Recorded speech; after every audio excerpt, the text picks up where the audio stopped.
देख रहे हैं न्यूज 7 हिंदी, राष्ट्र प्रथम। नमस्कार, मैं हूं आपके साथ काव्या मिश्रा और आप देख रहे हैं न्यूज 7 हिंदी। आइए नजर डालते हैं देश दुनिया की कुछ बड़ी खबरों पर। गोरखपुर में मुख्यमंत्री योगी आदित्यनाथ ने जनता दर्शन कार्यक्रम के दौरान लोगों की समस्याएं सुनी। बड़ी संख्या में पहुंचे फरियादियों ने मुख्यमंत्री को अपनी शिकायत और मांगे बताई। सीएम योगी ने अधिकारियों को निर्देश दिए कि जनता की समस्याओं का त्वरित और निष्पक्ष समाधान सुनिश्चित किया जाए। जनता दर्शन में कानून व्यवस्था, राजस्व और जन सुविधाओं से जुड़े कई मामलों को लेकर लोग पहुंचे थे।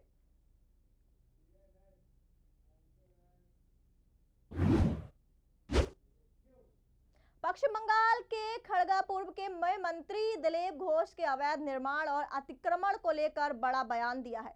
उन्होंने कहा कि जहां जहां अवैध निर्माण होगा वहां बुलडोजर कार्रवाई की जाएगी। दिलीप घोष ने कहा कि सरकार अवैध कब्जों को किसी भी कीमत पर बर्दाश्त नहीं करेगी।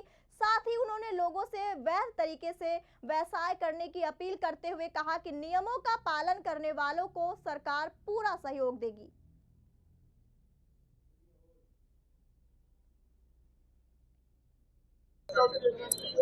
देखिए, बुलडोजर तो पूरा देश में चलेगा। जहां जहां अवैध रूप से निर्माण होगा, दखलदारी होगा, बुलडोजर चलेगा। और हमारी बंगाल की सरकार, जो नई सरकार आई है बीजेपी की, पहले दिन से ये काम हमने शुरू किया है। तो इसीलिए जो भी इस प्रकार अवैध काम में लिप्त है, उनसे मेरा निवेदन है कि आप वैध रूप से व्यवसाय करिए, सब सहयोग सरकार करेगा आपको। अवैध रूप से जो काम कर रहे हैं वो अपने आप वहां से हट जाए, कि हमें तकलीफ उठाना ना पड़े, उनको भी तकलीफ ना हो। इसलिए नमूना हमने रखा है किस ढंग से काम होगा, उसी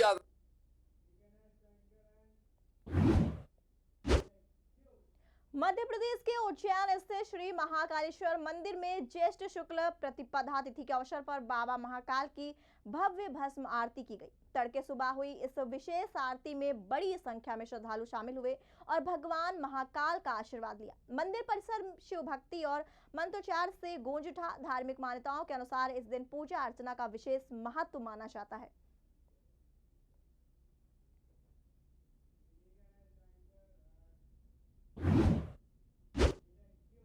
दिल्ली में आम आदमी पार्टी के सांसद संजय सिंह ने पेपर लीक मामलों को लेकर केंद्र सरकार पर निशाना साधा।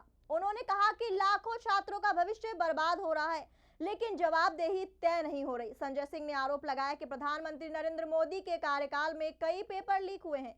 उन्होंने कहा कि मौजूदा कानून प्रभावी नहीं है, जिसके चलते पेपर लीक का धंधा बेखौफ जारी है।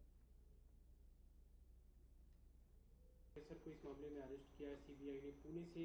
कल शिक्षा मंत्री ने कहा कि हम नए तरीके से इसकी जांच करा रहे हैं और नए तरीके से परीक्षा होगी, अगले साल से ऑनलाइन एग्जाम दिया जाएगा इसका।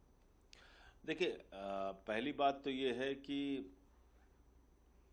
22 लाख बच्चों का भविष्य बर्बाद हो गया, कोई जवाबदेही नहीं। सीबीआई की जांच का मतलब लीपापोती है। ये 2024 के उदाहरण से हमने बता दिया था। केजरीवाल साहब ने भी उसकी डिटेल दी कि 90 दिनों तक आरोप पत्र नहीं दाखिल किया, इन्होंने चार्जशीट नहीं फाइल की, जिसकी वजह से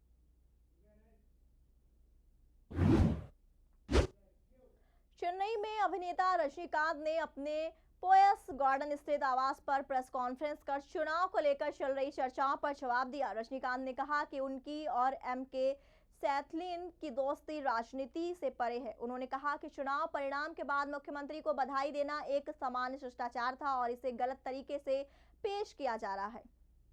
श्रुति की शादी की तैयारी शुरू हो गई? हाँ, और आज शादी के गहने भी लेने हैं। हाँ, तो बस सीधे कल्याण ज्वेलर्स चले जाइए।